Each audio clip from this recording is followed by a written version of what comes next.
1 month ago, I quit my full-time job in corporate America and bought a one-way ticket 10,000 miles across the world to Bali, Indonesia. And believe it or not, I've never actually seen Eat, Pray, Love. Oh my god, that's extreme. Well, no, not really. So how did I get here?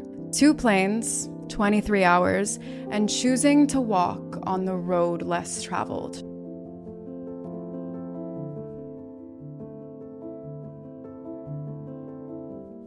Can't all major life decisions be traced back to the roots of childhood? Let's rewind, shall we? I won't bore you with the details, but in summary, when I was young, I saw life's impermanence a bit too early, and that caused me to grow up fast. As a kid, I learned how to keep my head down, do what needed to be done and do it well, and make do with what I had until I did enough to have more. And I was good at making whatever situation I was in work for me. Even if it wasn't ideal, even if it sucked, that was my skill. Finding the silver lining and finding things to love about what I didn't. I had a natural response to instability, which was to change myself like a chameleon to fit my environment if my environment didn't fit me. This prepared me well for a traditional path in academia and professional success, which was my ticket out of my hometown at 18. But I created this bad habit of looking at life like a series of items on a to-do list that served as a means to an end. And that end was always survive and escape. I told myself, you do what you have to do to get out of here. Until I did it all, I got out of there and there was nowhere else to go, nowhere else to escape to. Even after I graduated college and I moved to New York City, I was always looking over my shoulder for the shoe to drop, chasing some idea of freedom, plotting my escape, and excelling at the expense of my true self who just wanted to write, create, and explore. But I pushed those desires down too. And soon enough, I was climbing this corporate ladder and saw a shiny career path out in front of me in an emerging industry with sparkling benefits and what looked like a lot of security. But the farther up the ladder I got, the more those desires bubbled up and the harder that they were to ignore.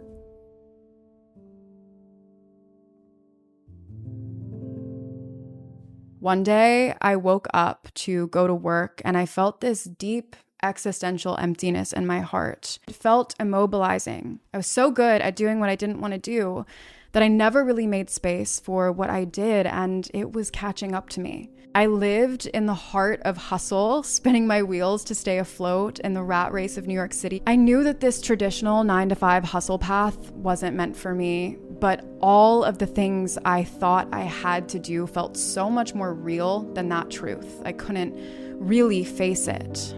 I told myself I have to work a job I don't like because it's the best I'm gonna get. I have to manicure myself to be liked. I have to exert my energy a certain way to be respected. I have to work as hard as I can before I can earn rest. And people dream of this. I should be grateful. I told myself that again and again and again because my life looked good on paper. It got me to where I needed to be. But now I faced the necessity of facing myself.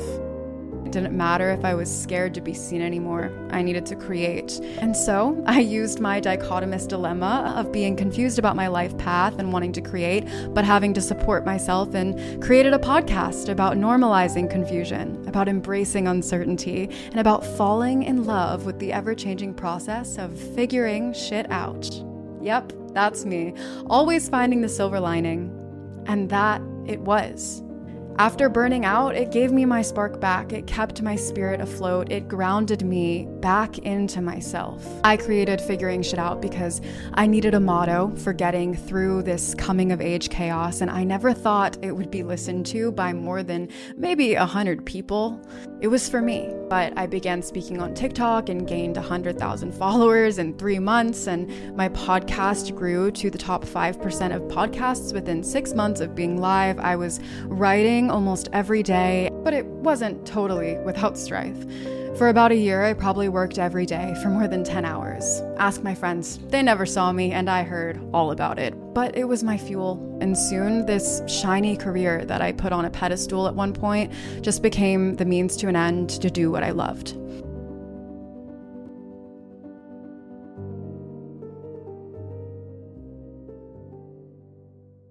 As I found a place I really belonged, my chameleon-like tendencies were harder to upkeep, and as I became acquainted with what filled my heart, I felt depleted by what didn't. As I met myself deeper and deeper, I outgrew the version of me that was okay with settling. I knew that this double life would catch up to me. I was burning out all the time on a cyclic rhythm, working myself to the bone. I assigned myself 2 jobs and 2 lives to upkeep, and my friends still hardly saw me. I knew that this just wasn't sustainable, that one day I'd have to make the choice and I'd have to take this leap, but I pushed it as far into the future as I possibly could and gripped onto the security of what I knew. When you're young, you can justify your bad or unaligned decisions because you know you're young. You have time, you're just having fun, it's just silly, it's just for the bit. You might as well jump off the cliff and take the risks and date the people you don't want to marry and smoke the battery acid, right? When we're young, we say fuck it to all of the wrong things, and it's a beautiful thing because it's how we learn our lessons. But when I turned 24, all of that faded. It all felt real. Maybe it's my frontal lobe developing or the adrenal fatigue from the burnout and the emptiness that just kept growing bigger and bigger. But suddenly I just couldn't keep going. It was physically impossible for me. I couldn't say yes to the wrong things when I knew what the right things were. I was no longer confused about my path. I knew my path, and I was actively choosing to avoid it because I was terrified of taking this big leap of faith to trust it. But I realized that it was inevitable because someone very close to me said, Vanessa, what is so scary is not what is on the other side of that door. It's not leaving corporate America and figuring shit out full time. What is scary is being exactly where you are 1 year from now, at the top of a cliff, looking down, wondering what happens when you leap. And that woke me up. I realized that my time was precious, every second of it. I knew that that ladder would always be there to climb. Deals will always need to be closed. Sense will always need to be made. But this leap of faith to dive headfirst into the unknown for the very sake that it called me there, it was now or never. And after that wake up, it took me over 6 months to actually leap. To have a plan that I looked over 20,000 times, to actually quit my job, to walk away for real. For a while, I was just frozen. It was like ripping off a Band-Aid with all of the niceties of who I pretended to be and seeing myself for the very first time. And it wasn't pretty. I had to take a break from recording. I had to be really selective with who I spent my time with. I felt all of these insecurities bubble right up, and I was so scared to be seen. Because it's easy to let the world see you when you're pretending. It's hard to live in truth because you have to accept all of it. You can't choose what you want. You can't hide. When I got really scared, I'd root into this belief that time is collapsible and non-linear, that the past, present, and future are all happening all at once, and that I could reach into both the future and the past and transcend the illusion of fear. I'd feel my inner child, my younger self, on one side of me, the one who demanded her right to express and create, and who was responsible for so much of the beauty on this path. And on the other side, I'd feel my older self, an old woman sitting on a rocking chair who knows everything that happens in my life and is watching me with wisdom. I'd imagine both of them holding me with love, both of them proud of me, and both of them existing right here, right now, as if I'd already faced and felt all this fear and went beyond it, as if they were with me. And that kept me going. That and the truth that I craved to finally live in. The people I knew who had taken a leap like this, who were walking the road less traveled, maybe they had less physical and financial security, but they always felt more grounded and stable. They knew their truth, and that was their power. Even if they didn't know how to actualize it yet, they knew it. And I craved that. So I gave myself a deadline, and when that time came, I opened my eyes and I leapt off that cliff, and it landed me here 10,000 miles away, getting lost in order to be found. The cliche of all time.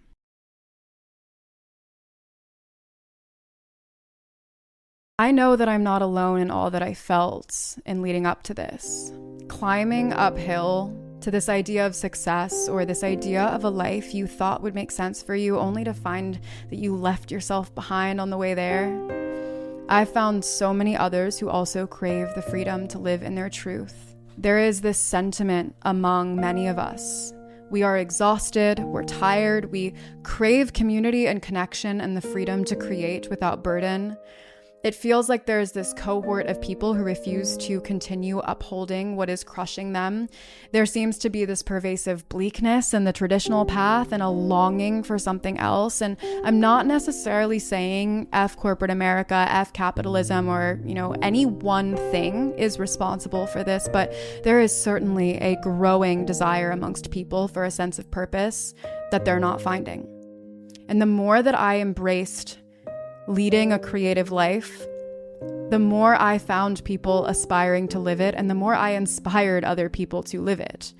So many of us just want to be part of something real, something honest, something that means something. And to me, that makes perfect sense. We live in such an existential world, one we're told might just combust before our children have children. We have a front seat to watching nations at war with themselves. We see highlight reels of destruction, followed by creation, followed by funny cat videos. And it's no wonder so many of us ask ourselves, what's the point? I don't think there's ever been a time in history where more people were faced with the prospect of their world ending in some way other than now. Our access to technology and its ever-growing pervasiveness is rippling a wake-up call among generations, and it is sparking a collective conscious shift that makes it obvious what is real and what is not, what is just and what is not, and what we as individuals and as a society are willing to tolerate and what we are not. Perhaps there is a correlation between that and how many people are questioning the way things are, and if that's how things should be.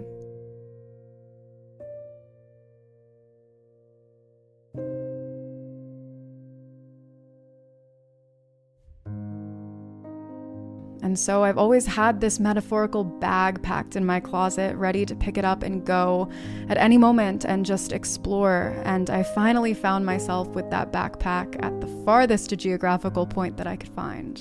I've been in Bali for almost 10 days now, observing the Balinese people and feeling their heartbeat, observing the strong roots of culture that are deeply embedded in what is becoming a commercialized and gentrified land. But the Balinese people, they smile so big, they smile so honestly, they have what appears to be nothing, but they walk tall, like they have everything, because they walk with their hearts wide open and their lives are filled with purpose because they have love and they expect nothing more. I've been in the south of the island by the ocean, watching the sunrise with stray dogs in the morning and wondering when I'd get the nerve to break my silence and create again. I leave in 2 days to go north into the jungle to sit in lush green lands and rice fields to learn yoga and meditation for 3 weeks. For the first time in my life, it feels like I am truly living for myself, not for some idea of who I think I should be or to live up to what anyone else sees in me, not for an arbitrary and ultimately superficial idea of success or to identify with what looks good on paper, not because I should do anything at all other than, for the first time ever, listen to the yearning in my heart to unshackle myself from these invisible chains of conglomerate illusion and step forward onto a path that I get to create. And it is the most terrifying yet freeing journey I've ever taken. So welcome to season 3 of Figuring Shit Out, the road less traveled. Stay tuned for episodes where I'll take you along my path, uncovering the journey before me and telling you more about how I got here, uncovering new truths and lessons and talking to people who have taken their own leap of faith and are walking on their road less traveled, and a season that will show you that we are and always have been and always will be on the endless journey of figuring shit out and how oh so beautiful that can be.